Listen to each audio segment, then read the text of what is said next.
Tell me a little bit about the inspiration behind the workout.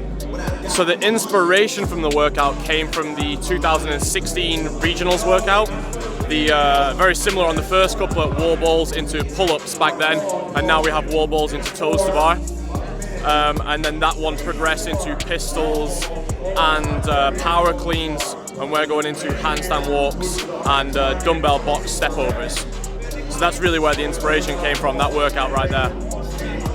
And so starting with the first couplet in the format, how did you decide on the two movements that you wanted to pair together? I really liked the workout from regionals, how the Wallballs, I mean, it's such a simple movement, but adds like a full body fatigue, especially for the gymnastic movement. And the real test comes with how can you handle the gymnastic movement when you add in that fatigue from the very simple movement. Okay, so back then was the pull-ups, and now we've got the toes to bar. So you know the shoulders are just starting to get tired enough that 38, the rep scheme that we use, 38 toes to bar, becomes a very difficult number to decide how you're going to break that up. But still a small enough number that we're going to make this a sprint. And as far as the wall ball reps, was the hope that was maybe athletes go unbroken?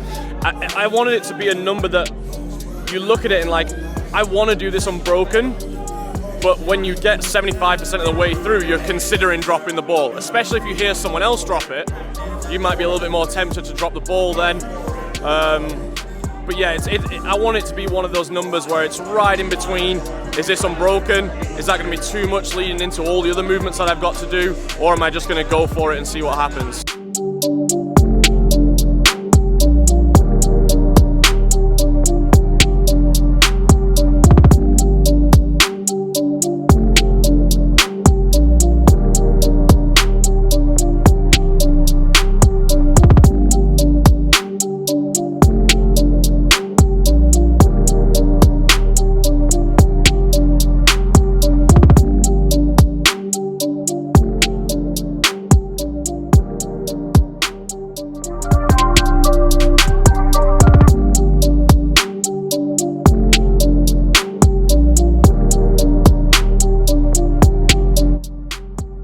You had a similar style, at least a rep scheme and goal for the toes to bar. How did you ultimately decide on the 38 reps? Honestly, yeah, it's not like a standard CrossFit number. Neither of them are. It was just kind of trial and error. I think I did this one more than any of the other ones actually in training. I did this one maybe 3 times, and it was just trying to play around with, again, like the very best might do 38 unbroken. The good athletes might break once, twice, or someone who's gone out way too hard might sort of crash and burn if they get to 20 or something. So yeah, I mean, it was just a number that I came to after some trial and error testing.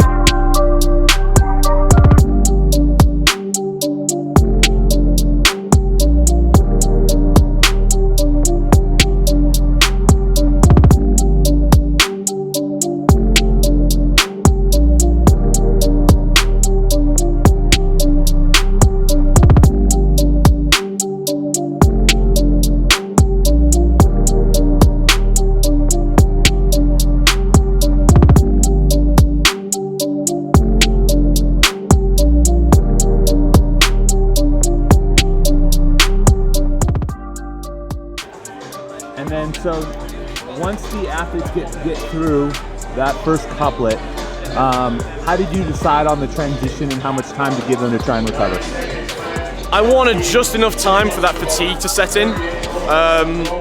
If you do well in this workout, you're going to get closer to 2 minutes. Everyone's guaranteed at least 1. And that's just enough time to sit down, start thinking about how tired you are, and start doubting yourself maybe a little bit for that second part. You know, I would like it that some athletes just kind of really confident in that rest period, keep their composure. They don't need to lie on the floor. They just stand up and get ready to work again. And overall, how did you feel the top women attack this workout? I think they did really well. There was some. I don't think there was any disasters in terms of someone out way too hard. There was a few that looked like they paced it excellent, like they went close to unbroken or unbroken on the wall balls, and then again close to unbroken or unbroken on the toaster bar, which was cool to see. Last but certainly not least, how did you decide on the time cap for 5 minutes? I want it to be aggressive, but enough that everyone would finish. So just again, after some testing, I think the good athletes will be right around the 340 to 420. Hopefully everybody just sneaks under that time cap.